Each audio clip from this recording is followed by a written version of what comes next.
আমরা সিদ্ধান্ত নিয়েছি যে একটা ইন্টারিম গভর্নমেন্টের মাধ্যমে এদেশের সমস্ত কার্যকলাপ চলবে। তবে কি আজহারি হচ্ছেন দেশের নতুন প্রধানমন্ত্রী?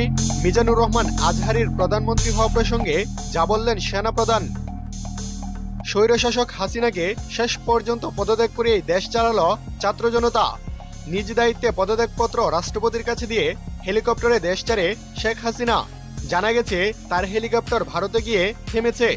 শেখ হাসিনা দেশ ছাড়ার পর নতুন সরকার সম্পর্কে জাতির উদ্দেশ্যে ভাষণ দেয় সেনাবাহিনীর প্রধান জেনারেল ওয়াকারুজ্জামান।